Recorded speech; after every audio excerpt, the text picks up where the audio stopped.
Okay, good morning, guys. Today we are starting a new module called Mutation and Genetic Disorders. Okay, so mutation എന്നുള്ള വാക്ക് എല്ലാവരും കേട്ടിട്ടുണ്ടാവും, എങ്ങനെയൊക്കെ മൂവീസിൽ കണ്ടിട്ടുണ്ടാവും. I know that for sure. അപ്പം mutation എന്ന് പറയുന്നത് actually നമുക്കൊരു ഫാൻറ്റസി ക്രിയേറ്റ് ചെയ്തിട്ടുണ്ട് അല്ലേ. As A human being mutation വഴി നമുക്ക് പറക്കാനും ഡീപ്പായിട്ട് ഡൈവ് ചെയ്യാനും അതുപോലെ പവർ എബിലിറ്റീസ് എന്താ പറയുന്നത്, ഇതൊക്കെ നമുക്ക് ഡെവലപ്പ് ചെയ്യാൻ പറ്റുമോ എന്നുള്ളൊരു ക്വസ്റ്റ്യൻ നമ്മുടെ മുമ്പിലുണ്ടായിരുന്നു. പല മൂവീസ് കണ്ടപ്പോൾ നമ്മളങ്ങനെ വിശ്വസിച്ചു അല്ലേ. പക്ഷെ അത് ശരിയാണോ? ശരിയല്ല. ഓക്കെ, അത് കൂടുതലും ഫാൻറ്റസീസാണ്, ഫെറ്റിഷുകളാണ്. സോ ഇപ്പോൾ നമുക്ക് മ്യൂട്ടേഷൻ ഇല്ല എന്നും പറയാൻ പറ്റത്തില്ല. ഓക്കെ, മ്യൂട്ടേഷൻ എന്ന് പറയുന്നത് ഇത്തരത്തിലുള്ളൊരു ഡ്രാസ്റ്റിക് ചേഞ്ചസിലോട്ടൊന്നും പറ്റത്തില്ല ഹ്യൂമൻസിൻ്റെ കേസിൽ. അതായത് എക്സ്ട്രാ ഓർഡിനറി പവേഴ്സ് ഒന്നും മ്യൂട്ടേഷൻ വഴി നടക്കത്തില്ല. പക്ഷേ അൺഡിസൈറബിൾ ആയിട്ടുള്ള ചെറിയ ചെറിയ മാറ്റങ്ങളായിരിക്കും മ്യൂട്ടേഷൻ എന്നുകൊണ്ട് ഉദ്ദേശിക്കുന്നത്. ഓക്കെ, അതിനെക്കുറിച്ചാണ് നമ്മൾ ഈ മൊഡ്യൂളിൽ പറയുന്നത്. അത് എങ്ങനെ ഉണ്ടാകുന്നു, എങ്ങനെ മ്യൂട്ടേഷൻ ഉണ്ടാകുന്നു, എന്തൊക്കെ ടൈപ്സ് ഉണ്ട് എന്നുള്ളതൊക്കെയാണ്. ബേസിക്കലി നമ്മൾ ഇവിടെ നമ്മുടെ മൊഡ്യൂളിൽ ചർച്ച ചെയ്യുന്നത് ഡിസോർഡേഴ്സാണ്. ജനറ്റിക്കായിട്ട് മ്യൂട്ടേഷൻ സംഭവിച്ച് ഉണ്ടാകുന്ന ഡിസോർഡേഴ്സിനെ കുറിച്ചാണ്. അപ്പം അതിനു മുമ്പ് let's see what is the definition of mutation. Mutation എന്ന വാക്കിൻ്റെ അർത്ഥം തന്നെ ചേഞ്ച് ഓർ ട്രാൻസ്ഫോർമേഷൻ എന്നാണ്.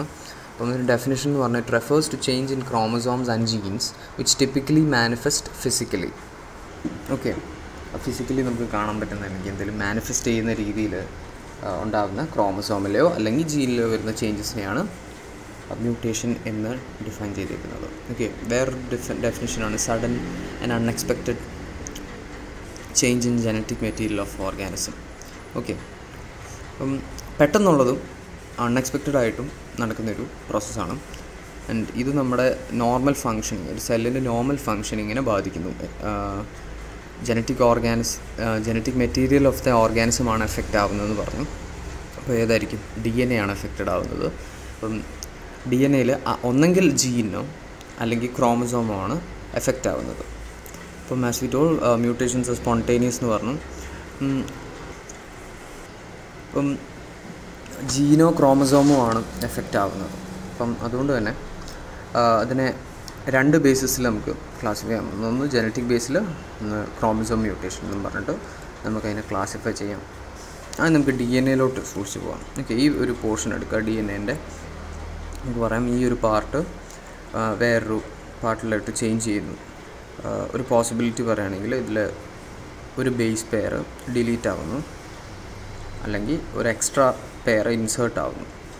ഈ രണ്ട് കേസിലും ഔട്ട്കം എന്ന് പറയുന്നത് ജീൻ മാറും എന്നുള്ളത് തന്നെയാണ്. എങ്ങനെ? സീക്വൻസിൽ ചേഞ്ച് വരുന്നു എന്നുള്ളതാണ്. ടെക്നിക്കലി കുറച്ചുകൂടി സൂക്ഷ്മമായിട്ട് നോക്കുകയാണെങ്കിൽ ഇതിൻ്റെ റീഡിങ് ഫ്രെയിം ചേഞ്ച് ചെയ്യും. നമ്മൾ കഴിഞ്ഞ മൊഡ്യൂൾ പറഞ്ഞപ്പോൾ പറഞ്ഞു tRNA റൈബോസോം അസംബ്ലിയിലോട്ട് പോയി tRNA റീഡ് ചെയ്ത് ജനറ്റിക് കോഡ് റീഡ് ചെയ്യുന്നൊരു പ്രോസസ്സ് പറഞ്ഞു ഇല്ലേ. ജനറ്റിക് കോഡ് റീഡ് ചെയ്യുന്ന ട്രിപ്ലെറ്റ്സ് ആയിട്ടാണ്. ഓക്കെ, ഈ ട്രിപ്ലെറ്റ്സിനെയാണ് കോഡോൺസ് എന്ന് വിളിക്കുന്നത്. അപ്പം ഈ ഒരു സിംഗിൾ ന്യൂക്ലിയോറ്റൈഡ് മാറുമ്പോഴത്തേക്കും ഒന്നെങ്കിൽ ബേസ് ആഡ് ചെയ്യുമ്പം അല്ലെങ്കിൽ ഇല്ലാതാവുമ്പോൾ എന്താ സംഭവിക്കുന്നത്? എൻ്റെ ഫുൾ എൻറ്റയർ കോഡോൺ ചേഞ്ച് ചെയ്യുക ചെയ്യുന്നത്. അതുകൊണ്ട് തന്നെ എന്ത് സംഭവിക്കും? റീഡിങ് ഫ്രെയിമിൽ മാറ്റം ഉണ്ടാകും. അപ്പം ഇതാണ് ശരിക്കും ഒരു ഓൾട്ടേർഡ് ജീനിലോട്ട് സഹായിക്കുന്നത്, അല്ലെങ്കിൽ ഓൾട്ടേർഡ് ജീനായി മാറുന്നത്. ഓക്കെ, അപ്പം ഓൾട്ടേർഡ് ജീനായി കഴിഞ്ഞാൽ എന്ത് സംഭവിക്കും? ഒരു പ്രോട്ടീൻസിന് തരുന്നതിൽ ഡിഫറൻസ് ഉണ്ടാവും. സാധാരണ തരുന്ന പ്രോട്ടീൻസ് ആവില്ല ആ സമയത്ത് തരുന്നത്. അപ്പം ഏറ്റവും കൂടുതൽ ചാൻസ് എന്ന് പറഞ്ഞാൽ ഡിഫക്റ്റീവ് ആയിട്ടുള്ള പ്രോട്ടീൻസ് ആയിരിക്കും, ഹാംഫുൾ ആയിട്ടുള്ള പ്രോട്ടീൻസ് വരാനായിരിക്കും. പക്ഷെ നിർബന്ധമില്ല, ബെനിഫിഷ്യലായിട്ട് ഉള്ളത് വരാം, ന്യൂട്രലായിട്ടുള്ളത് വരാം, സൈലൻ്റ് ആയിട്ടുള്ള പ്രോട്ടീൻസിന് കിട്ടാം. പക്ഷേ നമ്മൾ അറിഞ്ഞിരിക്കേണ്ടത് ബേസിക്കലി ഒരു ജീൻ ഓൾട്ടർ ചെയ്യുമ്പം അതിൻ്റെ ഫങ്ഷനിൽ ഒന്നെങ്കിൽ അതിന് ഫങ്ഷനിൽ ആണ് ബാധിക്കുന്നത്. ഒന്നെങ്കിൽ അത് ലൂസ് ചെയ്യാം, അല്ലെങ്കിൽ അത് ഗെയിൻ ചെയ്യാം. ഒരു പ്രത്യേക ഫങ്ഷൻ ലൂസ് ചെയ്യാനോ ഗെയിൻ ചെയ്യാനുള്ള ചാൻസാണ്. അപ്പോൾ ഇതാണ് മ്യൂട്ടേഷൻ എന്ന് പറയുന്നത്. അപ്പം മ്യൂട്ടേഷനെ നമുക്ക് ക്ലാസിഫൈ ചെയ്യാം. പല ബേസിസിലാണ് നമ്മളിവിടെ ക്ലാസിഫൈ ചെയ്യാൻ പോകുന്നത്. ഫസ്റ്റ് ക്ലാസിഫിക്കേഷൻ എന്ന് പറഞ്ഞാൽ സെല്ലിൻ്റെ ടൈപ്പ് വെച്ചിട്ട് നമുക്ക് ക്ലാസിഫൈ ചെയ്യാം മ്യൂട്ടേഷനെ. രണ്ട് രീതിയിലുണ്ട്. ഒന്ന് സൊമാറ്റിക് മ്യൂട്ടേഷൻ, അതുപോലെ ഗാമേറ്റിക് മ്യൂട്ടേഷൻസ്. സൊമാറ്റിക് മ്യൂട്ടേഷൻ എന്ന് പറഞ്ഞാൽ സൊമാറ്റിക് സെൽസിൽ സംഭവിക്കുന്നതാണ്. സൊമാറ്റിക് സെൽസ് എന്ന് പറഞ്ഞാൽ അറിയായിരിക്കും, ഓഫ് സ്പ്രിങ്ങിനെ എഫക്റ്റ് ചെയ്യാത്ത ഗ്രൂപ്പ് ഓഫ് സെൽസാണ്. അതായത് സ്പേമും എക്സെൽസും അല്ലാത്ത സെൽസിനെയാണ് സൊമാറ്റിക് സെൽസ് എന്ന് വിളിക്കുന്നത്. അപ്പം അങ്ങനത്തെ സെൽസിന് നടക്കുന്ന മ്യൂട്ടേഷനെയാണ് സൊമാറ്റിക്സ് മ്യൂട്ടേഷൻ എന്ന് വിളിക്കുന്നത്. അപ്പം ഈ മ്യൂട്ടേഷൻ അതിൻ്റെ ഡോട്ടർ സെൽസിലോട്ട് ട്രാൻസ്ഫർ ചെയ്യും. പക്ഷേ അത് ഓഫ്സ്പ്രിങ്ങിൽ അത് ഇൻഹെറിറ്റ് ചെയ്യത്തില്ല. ഓക്കെ, ട്രാൻസ്ഫർ ചെയ്യെങ്കിലും അത് ഇൻഹെറിറ്റ് ചെയ്യാത്തതിനാണ് സൊമാറ്റിക് മ്യൂട്ടേഷൻ എന്ന് വിളിക്കുന്നത്. അപ്പോൾ ഗാമേറ്റിക് മ്യൂട്ടേഷൻ എന്ന് പറഞ്ഞാൽ മെയിലും ഫീമെയിൽ ഗാമേറ്റ്സിലും ഒക്കർ ചെയ്യുന്ന മ്യൂട്ടേഷനെയാണ് ഗാമേറ്റിക് മ്യൂട്ടേഷൻ എന്ന് വിളിക്കുന്നത്. മറ്റേതിൻ്റെ ഓപ്പോസിറ്റ്. ഇത് നെക്സ്റ്റ് ജനറേഷനിലോട്ട് ട്രാൻസ്ഫർ ചെയ്യും. ഓക്കെ, ട്രാൻസ്മിറ്റ് ചെയ്യും. ഇതാണ് first classification. Okay, based on cell types. നമ്മൾ ഇനിയും പറയാൻ പോകുന്നത് based on expression of phenotypes due to mutation. 3 തരത്തിൽ ഇത് സംഭവിക്കാം. ഫീനോടൈപ്പ് എന്താണെന്ന് നമ്മൾ പറഞ്ഞു, എന്തോ ഫിസിക്കൽ കാണിക്കുന്ന രീതിയിലാണ് നമ്മളതിനെ ക്ലാസിഫൈ ചെയ്യുന്നത്. അത് നമ്മൾ പഠിച്ച ടേംസ് തന്നെ, ഡോമിനൻറ്റ്, റിസസീവ് ഓർ സൈലൻറ്റ്. അങ്ങനെ 3 ടൈപ്പ് ഓഫ് മ്യൂട്ടേഷൻസ് ഉണ്ട് based on expression of phenotype. First one is dominant mutation. A dominant mutation is one in which only one of the alleles of the gene needs to be a mutant gene to show the mutant phenotype. അതായത് dominant mutation നടക്കുന്നത് mutant ആയിട്ടുള്ള ഒരു അലീല് normal അലീലുമായിട്ട് കൂടുമ്പോഴാണ് dominant mutation നടക്കുന്നത്. ഇതൊന്നെങ്കിൽ ഏതെങ്കിലും ഒരു ഫങ്ഷനിലോട്ട് lead ചെയ്യാം, അല്ലെങ്കിൽ ഏതെങ്കിലും ഒരു ഫങ്ഷൻ ലൂസ് ചെയ്യാനും കാരണമാവാം. ഒരു എക്സാമ്പിൾ പറയുകയാണെങ്കിൽ ഒരു ജീൻ പ്രൊഡക്റ്റിൻ്റെ ഒരു ഫങ്ഷൻ ആലോചിക്കുക. അപ്പം അത് ഇൻക്രീസ് ചെയ്യാൻ ഉള്ള ചാൻസും കൂടാം. അത് ഇൻക്രീസ് ചെയ്ത് കഴിഞ്ഞാൽ ജീൻ പ്രൊഡക്റ്റ് കൂടും അല്ലേ. അത് ഓവറായിട്ടപ്പം എക്സ്പ്രഷൻ സംഭവിക്കും. ആ ജീനിൻ്റെ ഏത് ക്യാരക്ടറാണോ അത് എക്സ്പ്രസ് ചെയ്യാനുള്ള ചാൻസ് കൂടും. അതല്ലാതെ ഓപ്പോസിറ്റായിട്ടും സംഭവിക്കാം, ഏതെങ്കിലും ഒരു ഫങ്ഷൻ ലൂസ് ചെയ്യാനും കാരണമാവാം. സാധാരണ ഒരു ജീനിൽ ചില കേസുകളിൽ മാത്രം, ചില ജീൻ എന്ന് പറയുന്നത് 2 കോപ്പീസ് വേണ്ടി വരും ഒരു നോർമൽ ഫങ്ഷന് വേണ്ടി. പക്ഷേ ഈ ഒരു കോപ്പി ലാക്ക് ചെയ്യുന്നതുകൊണ്ട് അല്ലെങ്കിൽ റിമൂവ് ചെയ്ത് കഴിഞ്ഞാൽ ഒരു മ്യൂട്ടൻ്റ് ഫീനോടൈപ്പായി മാറും. ഇത്തരത്തിലുള്ള ജീൻസിനെയാണ് ഹാപ്ലോ ഇൻസഫിഷ്യൻറ്റ് എന്ന് വിളിക്കുന്നത്. Haplo insufficient. ഇനി വേറൊരു പോസിബിലിറ്റി എന്താണെന്ന് വെച്ചാൽ, ചില കേസുകളിൽ ഒരലിയിൽ പ്രോട്ടീൻ സ്ട്രക്ചറിൽ വ്യത്യാസം ഉണ്ടാക്കും. വേറെ അലിയിൽ ഉണ്ടാക്കി വെച്ചിരിക്കുന്ന പ്രോട്ടീനിൽ ചേഞ്ചസ് ഉണ്ടാക്കും. അങ്ങനെ സംഭവിക്കുമ്പോൾ അതിനെ വിളിക്കുന്നതാണ് dominant negative mutations. Okay, dominant negative mutations. ഇതാണ് ഡോമിനൻറ്റ് മ്യൂട്ടേഷൻ എന്ന് പറയുന്നത്. 2 രീതിയിൽ നടക്കുമെന്ന് പറഞ്ഞു. ഏത് കേസിലാണ് നടക്കുന്നതെന്ന് പറഞ്ഞു. അതിൻ്റെ 2 സബ് ടൈപ്സും പറഞ്ഞു. ഇനിയും അടുത്തതാണ് റിസസീവ് മ്യൂട്ടേഷൻ. മറ്റതിൽ നമ്മൾ പറഞ്ഞത് ഒരു അലീൽ ഓഫ് എ ജീനാണ് ബാധിച്ചിരിക്കുന്ന മ്യൂട്ടൻ്റ് എന്ന് പറഞ്ഞു. ഇതിൽ റിസസീവ് മ്യൂട്ടേഷനിൽ ബോത്ത് അലീൽസും മ്യൂട്ടൻ്റ് ആയിരിക്കണം. ഓക്കെ, അങ്ങനത്തെ വിളിക്കുന്നതാണ് റിസസീവ് മ്യൂട്ടേഷൻ. അപ്പം 2 അലീലും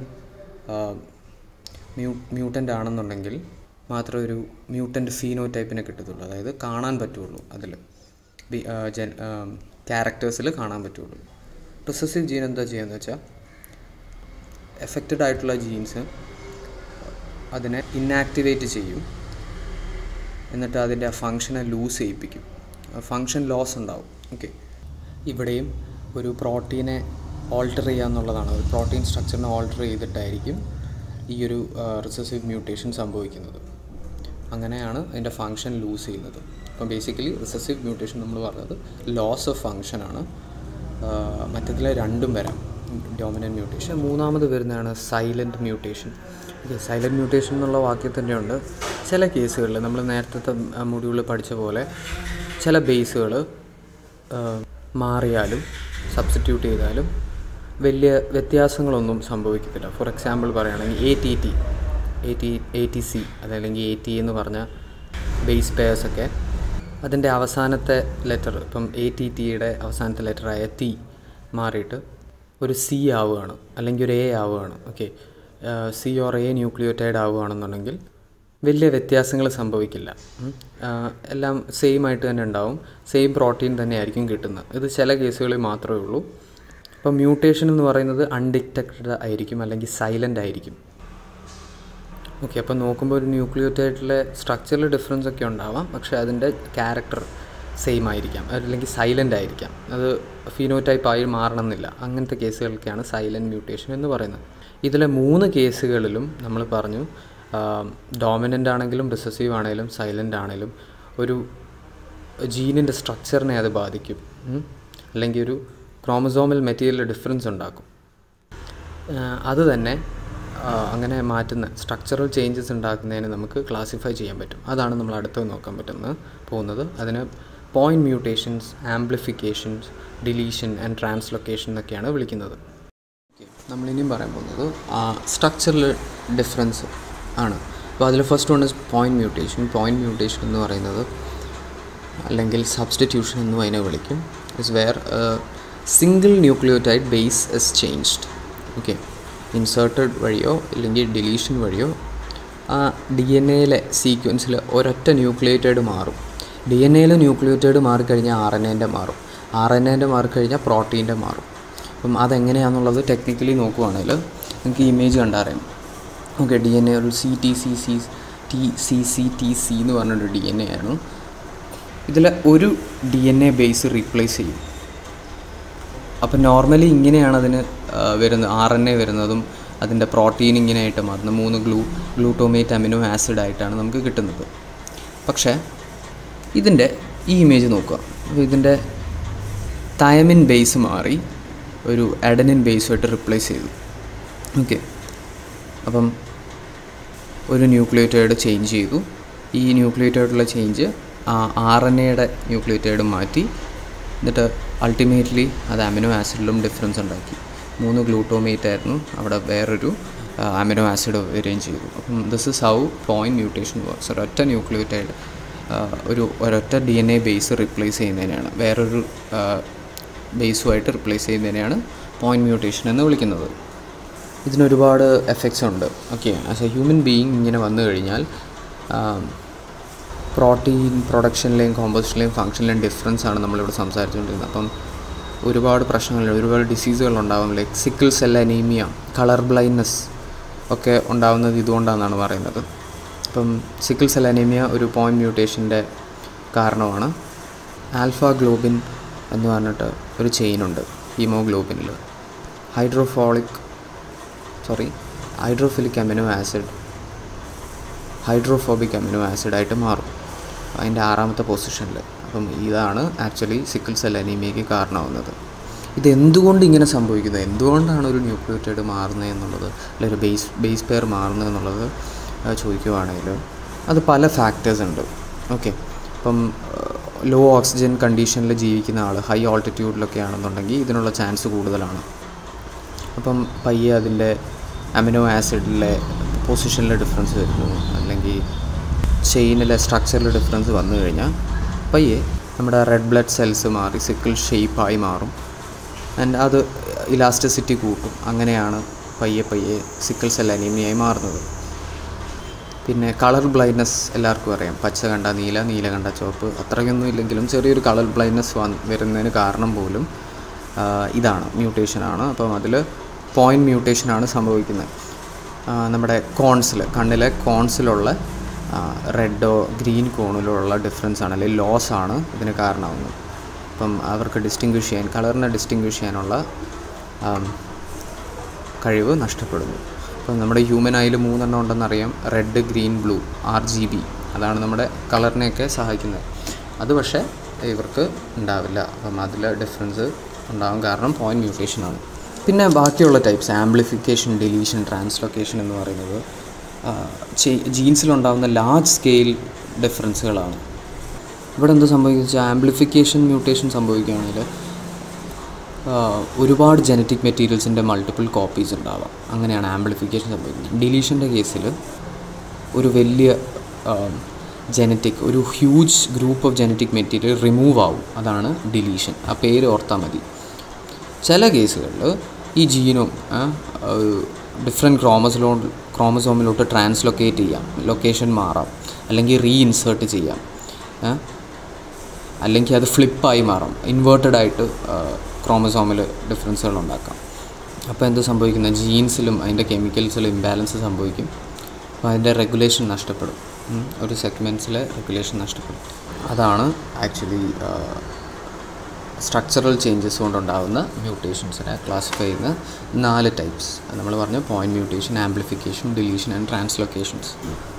ഇനിയും മറ്റൊരു ക്ലാസിഫിക്കേഷനും കൂടെ ഉണ്ട്. ഇതിപ്പം നമ്മൾ പറയുമ്പോൾ മൂന്നാമത്തെ ക്ലാസിഫിക്കേഷൻ ഓഫ് മ്യൂട്ടേഷനാണ്. എങ്ങനെ ഉണ്ടാവുന്നു എന്നുള്ള ബേസിൽ ഫാക്ടേഴ്സിനെ ബേസ് ചെയ്തിട്ട് നമുക്കതിനെ ക്ലാസിഫൈ ചെയ്യാം. അതാണ് സ്പോണ്ടേനിയസ് മ്യൂട്ടേഷൻ, അതുപോലെ ഇൻഡ്യൂസ്ഡ് മ്യൂട്ടേഷൻ.